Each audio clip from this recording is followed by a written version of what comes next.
Hello everyone, welcome to Chapter 12. Chapter 12 deals with communication campaigns, and you all are going to be developing your own final persuasive communication campaign in this course.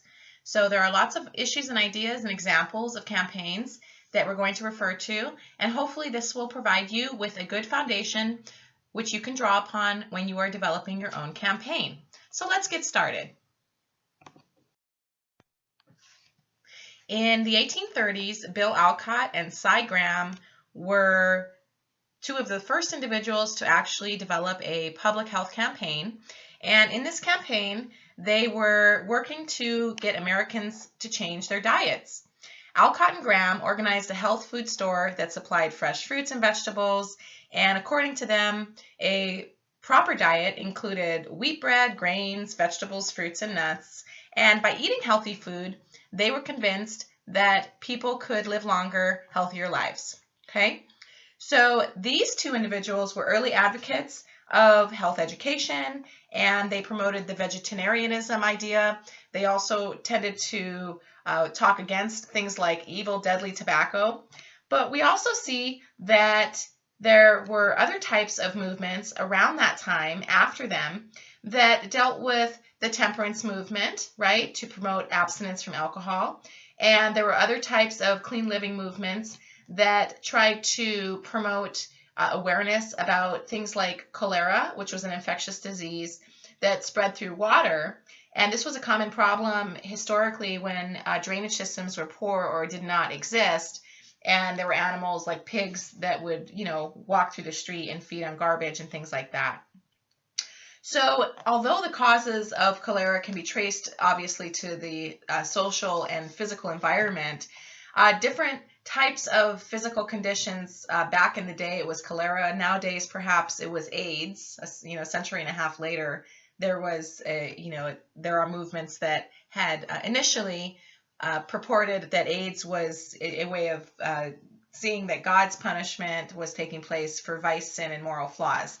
So your book talks about this and the way in which different types of public health campaigns have developed. And in the 19th and 20th centuries, these types of campaigns were very successful, and they really taught and gave people the idea, activists more specifically, the idea that they could actually change institutions and public health behavior by getting people to do various types of behaviors to prevent negative health outcomes, right? So we have campaigns that have sought to convince people to protect themselves against venereal diseases, or to quit smoking, or to quit drinking, or to reject drugs, right? We have obviously campaigns right now during a political year. There are many different types of political campaigns that are playing out as well. But there's other types of political issues that various campaigns might address, such as things like crime prevention, abortion, gun control, the war on terrorism, stem cell research, any number of issues, okay?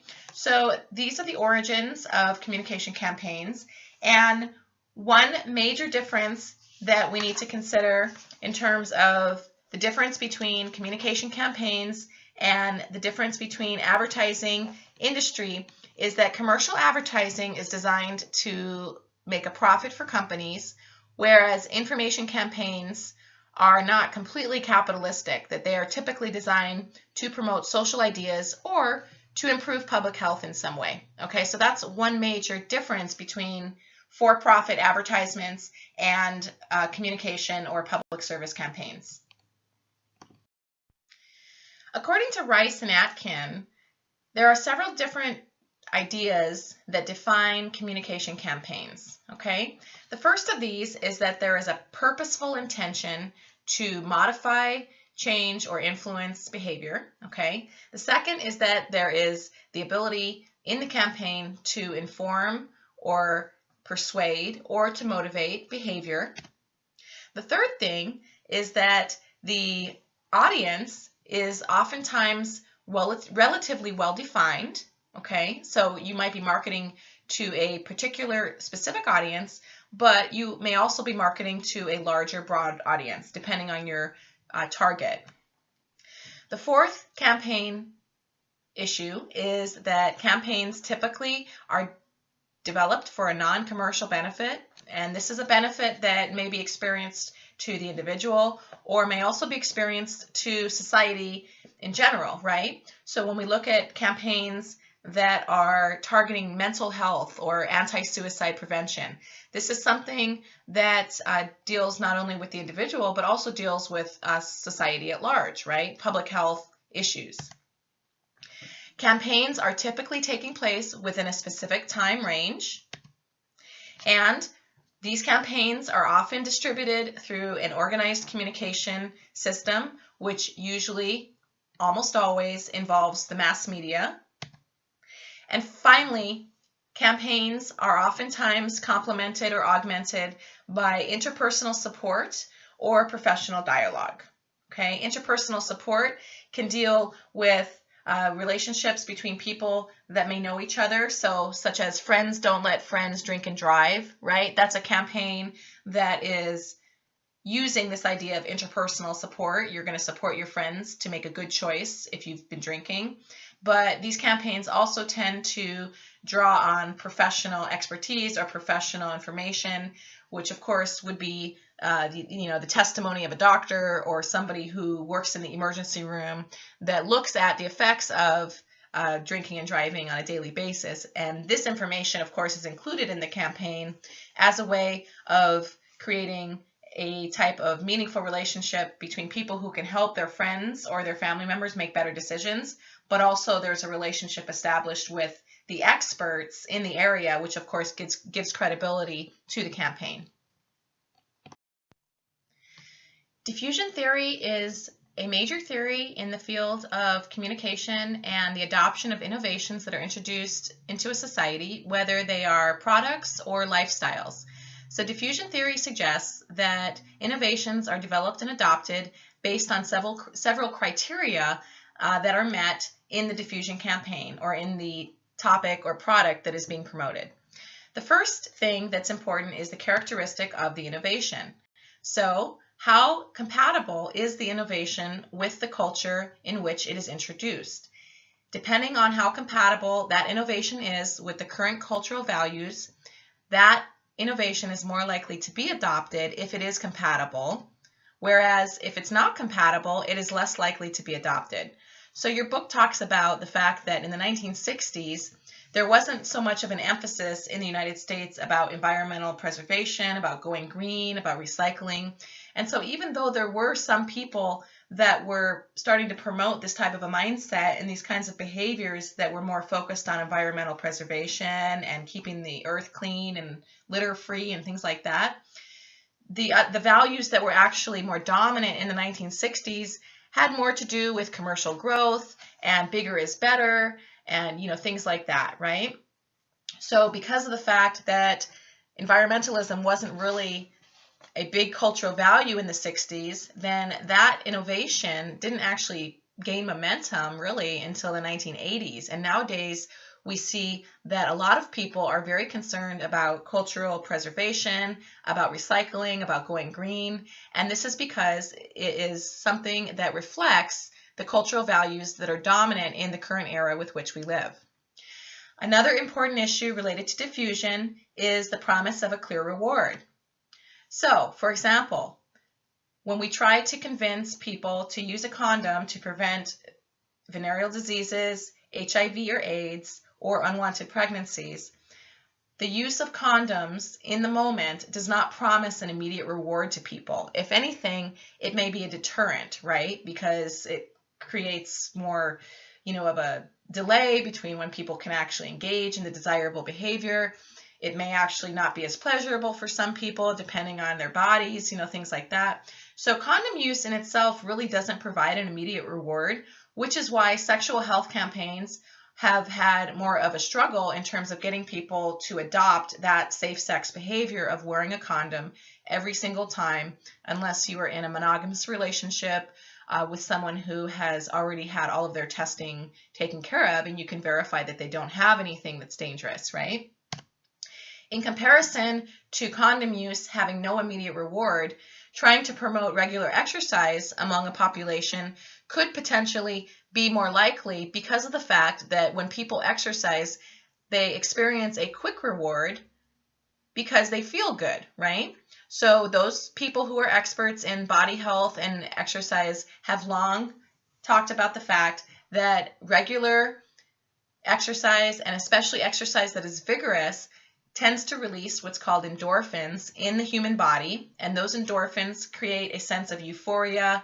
It's something that releases a lot of stress for people. It can really lift a sense of stress or pressure just by engaging in, let's say, a half hour of moderate to vigorous exercise, right?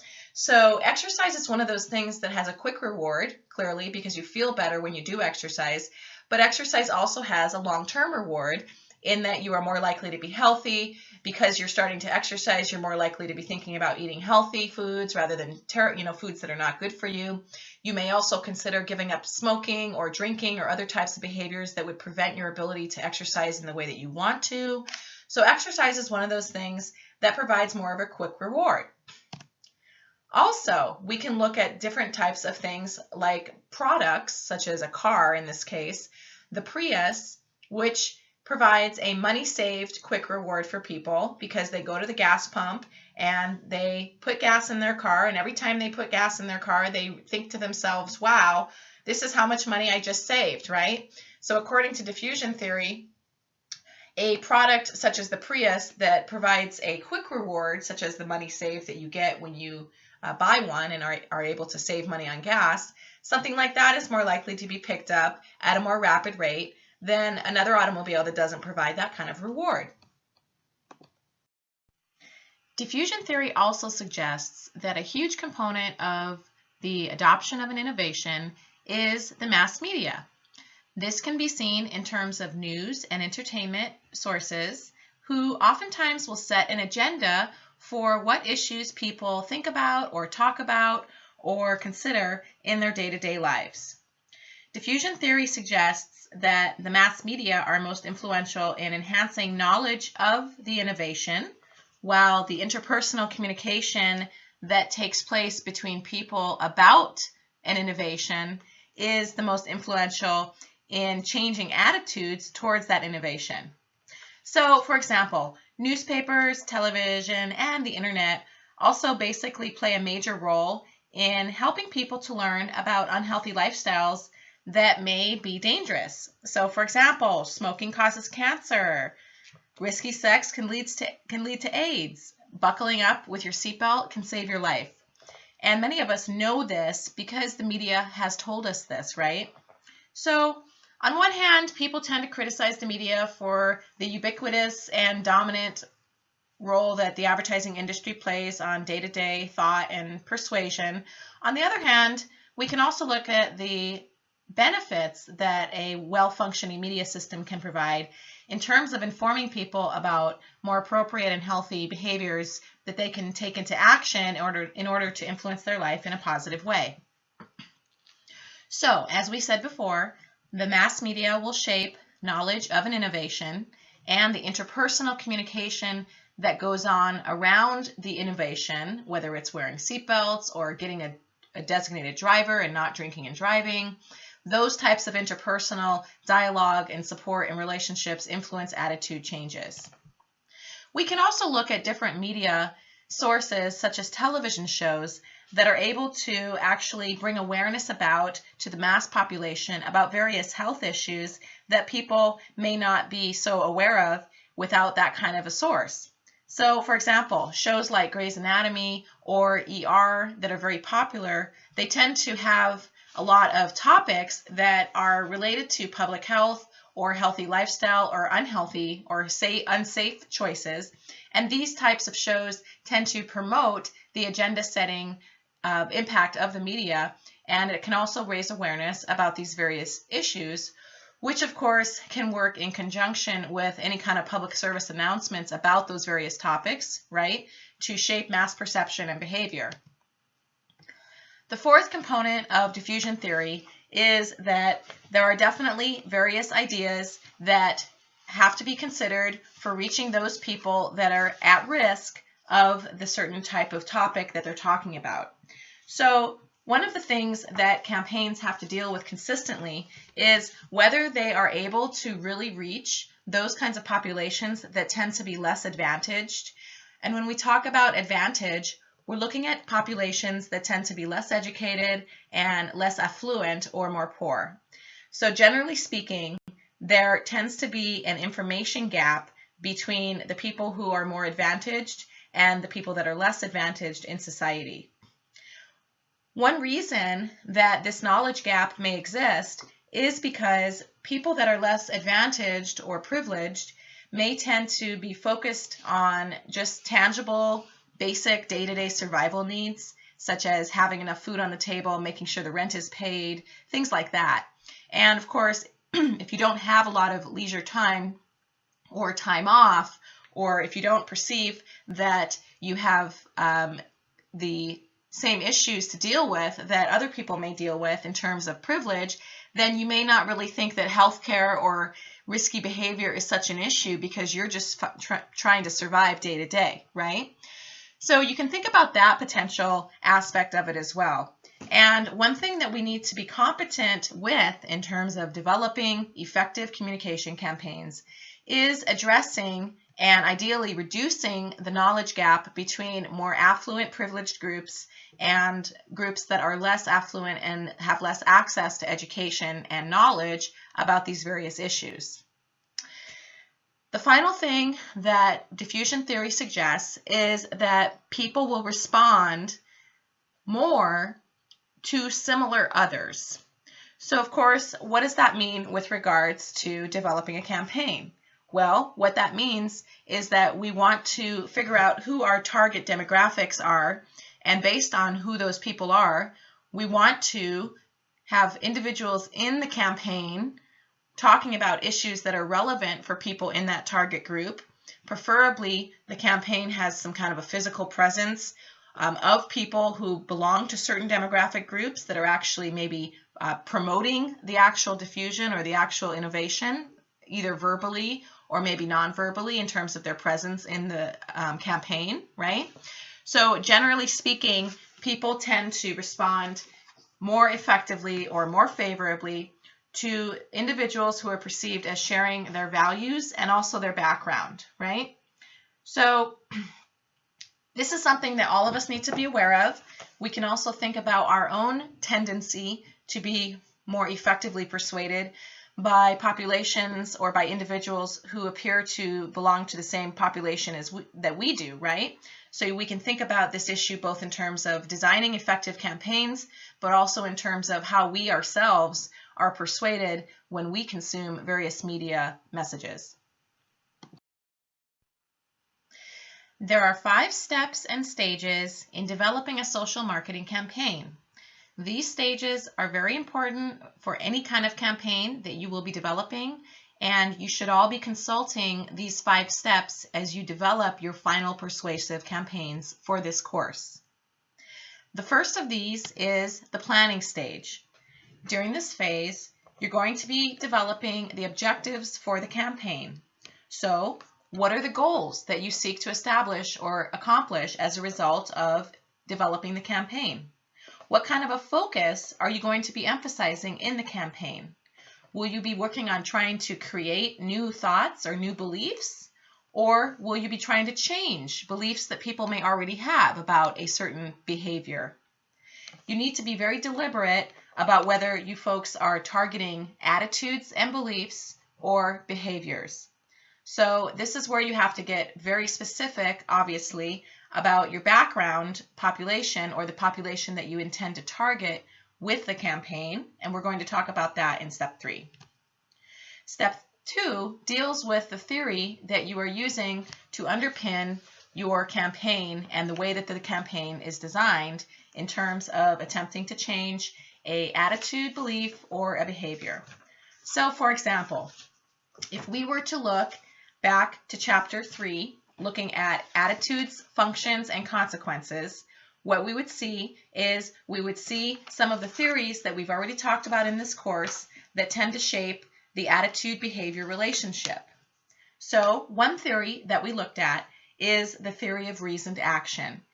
The theory of reasoned action, of course, accounts for the beliefs that a certain behavior will lead to a certain outcome, the evaluation of that outcome, and those two things contribute to the attitudes that people end up developing towards the behavior, okay? And then also, the theory of reasoned action contends that there are certain referent people or people that we refer to in terms of the beliefs that we have and whether that person or that reference group thinks that those beliefs are correct about whether we should or should not behave a certain way. And then finally, there's a motivation component, whether we should comply with the specific referent groups or not, right? So from a planning perspective, if I was going to attempt to market a campaign to teenagers who are engaging in risky sex behavior, then I would want to first establish the fact that a certain behavioral decision leads to a certain outcome, right? So one of those decisions with risky sex behavior obviously is choosing to have unprotected, unsafe sex with a partner that you have not already screened for diseases in a monogamous relationship. So if I believe, and if I am able to establish the belief among my viewers that unsafe sex does contribute to a much higher likelihood that I will contract a venereal disease, HIV, and or have an unwanted pregnancy, then that's a belief that I can establish in the campaign, okay? I can also establish an evaluation of the outcome of what one of those outcomes would be. So generally speaking, we can all agree that people do not want to acquire a venereal disease, HIV, or have an unwanted pregnancy, right? So the evaluation of that outcome can also be targeted in the campaign. Next, looking at the beliefs about the specific reference groups that the person has that I'm targeting, we can think about teenagers and we can think about whether they refer more to people like their parents or people like their friends. Now, one thing we know in the social development literature is that teenagers tend to identify more with their peer groups. So given this knowledge, we would want to develop a campaign that made the particular referent group the peer group or the reference peer group, that group, so obviously in a campaign targeting teens, we would want the referent group, according to the theory of reasoned action, to be other teenagers, right? Because that's who your person or the people that you're targeting are going, those are the people that they're going to care about in terms of what those people think of them and any kind of outcomes in their life, right?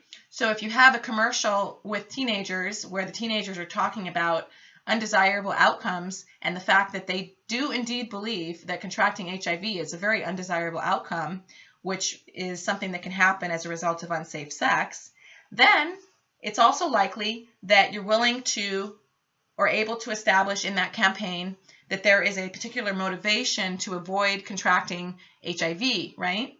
So you can use theoretical underpinnings and theoretical findings like this from the theory of reasoned action to influence the design of your campaign. And in fact, every final persuasive campaign that you submit in this course, every student should be consulting a theory that should underpin the campaign design, development, and implementation. Another theory back from chapter 3 that looks at behavior among certain groups deals with the theory of planned behavior. So the theory of planned behavior suggests that there is an attitude towards a behavior, there is a subjective norm, and again, you have to tap into which norms is the person or the target group going to care about being important to them, right? And then there is an issue with regards to behavioral control. So how much do people think that they have the capacity to control the behavior that they need to control in order to experience the desired outcomes? According to the theory of planned behavior, if you are able to address the attitude towards the behavior, the subjective norms, and the perceived behavioral control, ideally, that will establish behavioral intention in your audience, and behavioral intention, as we know, does tend to be connected with resulting behaviors. So in this way, you can apply theoretical concepts to the design of your campaign. And the big difference between campaigns that are effective and campaigns that are ineffective is that the ones that are effective are using theoretical knowledge to form the foundation of the campaign. Because remember, theory is built through research, and oftentimes theories have many studies that have been done which utilize the theory, and in doing that they're able to validate that this is a good theory that actually addresses the phenomena that we seek to address as researchers. The third component that we need to consider in terms of our marketing campaign and the development is the communication analysis. Communication analysis deals with doing our research about which audience we are seeking to persuade based on the given research about who is potentially most affected by the issue that we're seeking to develop the campaign targeting. We want to do research about the background of that group, and we also want to design the distribution in a way where it's going through a channel that those people would actually be exposed to, right? So, for example, when we do a communication analysis, we want to do research that would not just probe who the audience is, but also what kinds of perceptions and beliefs and norms are relevant for that particular audience. So for example, if you were going to design a campaign that was attempting to persuade young children never to try cigarettes or drugs or any kind of exposure that you think is adverse, then you would want to know what kinds of negative consequences children associate with cigarettes, right? Because the negative consequences that children associate with cigarettes might be very different than the negative consequences that middle-aged men associate with cigarettes, right? So you need to do your research. You might discover, if you were doing that, for example, that children really don't worry about dying from smoking, that they're much more concerned about being unpopular or about smelling bad or something like that. So given that you would know this information beforehand, then you would want to develop a message in your campaign that would allow you to highlight or play up those negative consequences. And then that way, it's going to target the group that you're hoping to target more effectively. Now, any good campaign is also going to pre-test in order to see if your advertising spots are going to be effective, what type of day you should use them, whether you should edit them or have them maybe going into local media versus national media and things like that. The fourth phase of social marketing deals with implementation. This is where we develop the product, okay? So the product is obviously going to be the health campaign. The health campaign, let's say, deals with any number of issues related to child safety seats, mental health. You might have don't drink and drive things or don't drink and drive cards that you want people to sign, right? Things like that. You also want to think about the price. So what is the potential price of the campaign? And we can think about price both in terms of the monetary price and also the psychological price. So for example, in an AIDS context, planners would want to consider whether they should charge a price for condoms, right? When they do the actual campaign, let's say they're doing it at a high school or something like that, right? But dispensing condoms for free, if they decided to do that, might also make the product seem cheap or unworthy or something like that. Psychologically, the price of using condoms may be less pleasurable sex or the potential fear of offending a partner. So if you know that, based on your target audience, then you can also implement in the message something that addresses some of the potential psychological consequences. So you might have someone actually bring up the topic that using a condom is dealing with the potential of offending a partner. And if you addressed that potential fear in the campaign, then that would probably be ideal so that you can reach the maximum amount of people with the maximum intensity. You also want to think about the placement. So the placement involves where do we want to transmit the message, okay? So do we want to use a public service announcement? And do we want to place this public service announcement on interactive media such as computer type things? Or do we think that we want to use it on the news or potentially in between television spots as an advertisement, okay? So the better that the PSA is, then the better chance you have for reaching people, right? So your book talks about the fact that informative, clever PSAs tend to get noticed, and people may have their illusions of invulnerability shattered if the PSA is put together well. However, if the PSA is obnoxious or redundant or doesn't really do research in terms of how it's designed, then it can really turn people off, and then they won't pay attention to it. We also need to think about promotion. So how are we going to promote the media and promote the public service announcement in terms of getting the word out? So these are all things we want to think about in the implementation phase. Finally, we want to think about evaluation and potentially reorientation. This is the final stage of the campaign. This is where the people who have planned the campaign are looking at whether the campaign has been effective or not.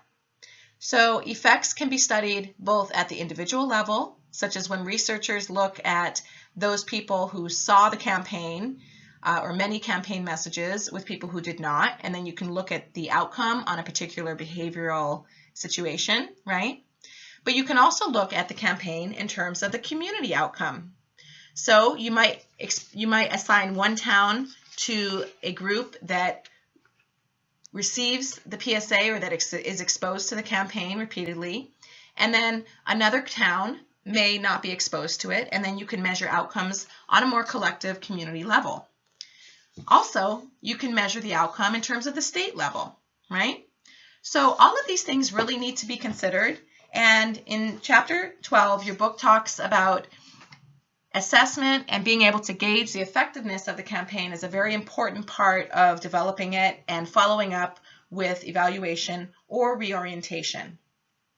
In this chapter, you will also find that there are different kinds of check sheets that will actually allow you to assess your campaign in terms of these various aspects. So on page 328, for example, you'll see that there's a persuasion and campaign stage chart where you can actually get very detailed about the specific motivations of the campaign, who it's targeting, how you're designing these issues in terms of the source, message, channel, receiver, and destination. So there are several things that make a successful campaign, and we're going to run through these here. Obviously, given all we've said about knowing your audience, a successful campaign will understand their audience and develop a campaign or message that targets the audience effectively. A successful campaign will also understand segment audience issues. This deals with various aspects of different subpopulations within your audience. You don't just want to assume, for example, that every single teenager would have the same value system or orientation with regards to safe sex or drinking and driving, right? Depending on the teenager's racial background, depending on their socioeconomic status level, depending on what country they're from or what culture they experience, they may have very different perceptions of a similar issue, right? So you want to understand segment audience. You want to be able to develop a relevant message based on your research about your general audience and any sub-audiences that you have. So obviously you want to account for the fact that young people are going to be much more able to access more new media, whereas people who are in their middle-aged or older may not be as new media oriented. So you want to target those groups based on relevant messages and also the channels that you use, right? Successful campaigns also use multiple media sources over a period of time. So you would want to use your campaign not just on television, but also on internet and also on perhaps Pandora ads and also over cell phones if you can potentially get in some advertising there, or maybe billboards, or maybe the sides of buses, right? These are all different ways that you can implement a campaign over time.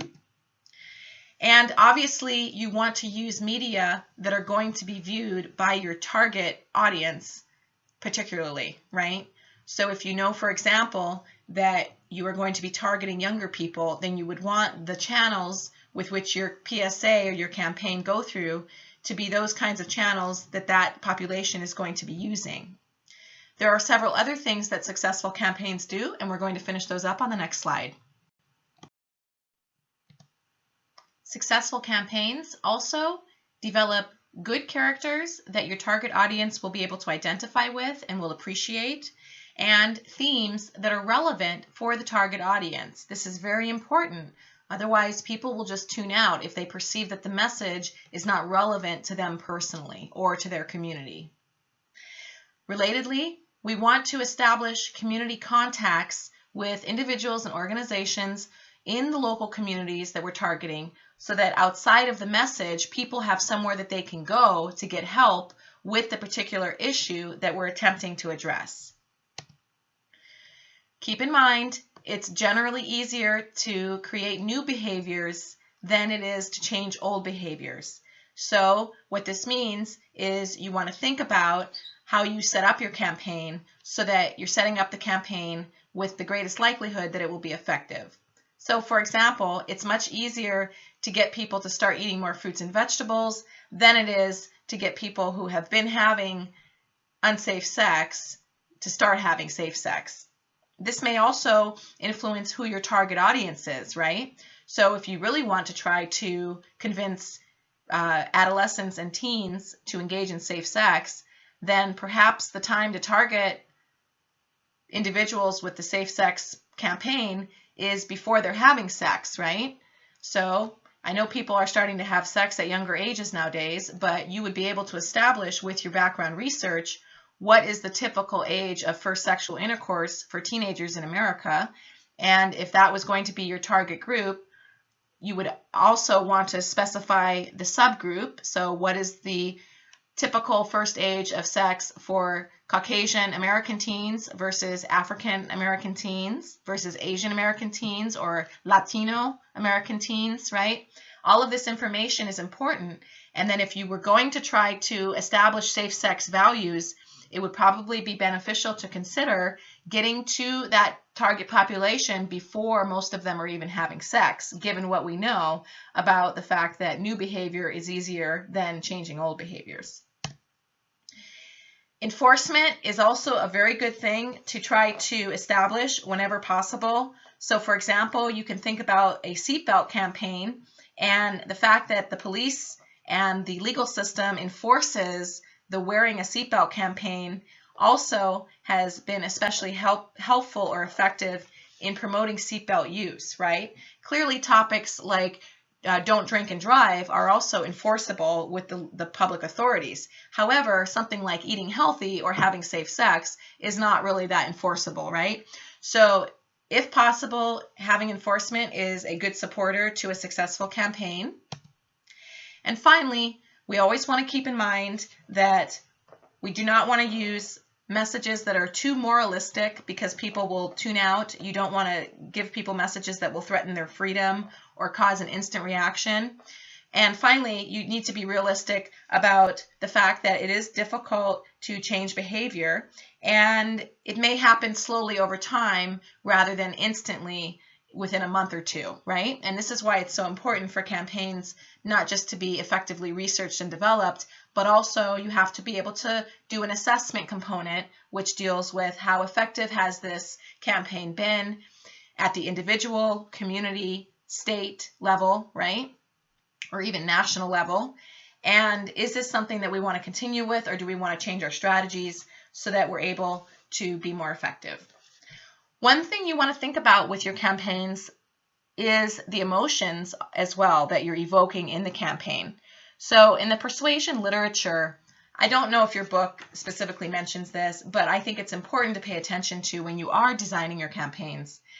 Emotional appeals obviously are a big part of designing an effective campaign, whether it's for commercial purposes or for non-commercial purposes, such as public service announcements for the good of the community, right? However, we want to be strategic about how we evoke emotional responses, and we want to make sure that the emotional response that we evoke is not going to be so excessive that people actually lose the message that we're attempting to persuade them on. Let me give you a few examples. One example deals with the use of fear, right? Fear as a type of emotional motivational appeal to avoid or get people to stop or avoid doing undesirable behavior, right? So I know that you've all seen those PSAs that are dealing with methamphetamine use, right? One of the campaigns says not even once, right? And you see these really terrible looking people who have been strung out on drugs, and it's very, very scary, right, to see those images. You also have seen campaigns where somebody is texting and driving, and then you see them like slamming into another car. Or you've seen campaigns where people are doing drinking and driving, right? And you see the sort of aftermath or even the actual accident taking place. So if you're using a fear appeal, you really need to think about researching the population that you're targeting prior to putting that message out. The reason for this being that people do respond to emotions like fear up until a certain point, okay? However, if your ad stimulates too excessive of a fear response, then people actually end up tuning the message out because they simply go into emotional overload, and all they want to do is try to get away from the aversive stimuli, which includes tuning out the message, right? So it's always good to test your message or get people who are in the target group to review the PSA before you actually distribute it so that you can see, does our message actually motivate people to change, or is it so scary or so fearful or so upsetting for them that they actually tune out the message? Okay, that's something you really need to think about. Another emotional issue that can influence campaigns that people may try to use would be the use of humor, right? The use of humor has certainly been used a lot in the pro-commercial advertising industry. And one thing that research has found in the advertising industry with regards to humor is that humor works up until a certain point, right? And then what ends up happening is people are so busy laughing at the actual story that they're finding funny that they tune out the actual source of the story, right? So you're laughing at, let's say, you're laughing at an advertisement that's dealing with buying a laundry detergent, right? And you happen to find that ad so funny that you are so entertained by it that you remember the story that underpins the advertisement, but you don't remember the actual product that was being advertised. So this is something that we want to consider in terms of designing our campaigns, how we're using emotional appeals, using different characters, what are the different types of issues we're attempting to target in terms of, are we trying to get people to adopt a new behavior? Are we trying to get people to change an old behavior? Things like this. I hope that this chapter has been useful for folks. I am certainly not covering the entire chapter on communication campaigns because we certainly don't have enough time to talk through everything. However, I do strongly encourage you to read the entire chapter, especially before you develop your communication campaigns. And hopefully this chapter has been informative and useful. And if you have any questions about some of the material that I did not cover, you can always send me an email and I would be happy to address those questions at a later time. Thank you very much for your attention. I am looking forward to learning about your final communication campaigns, and I look forward to helping you develop those as much as possible. Have a great day, and I'll talk to you all in the next lecture.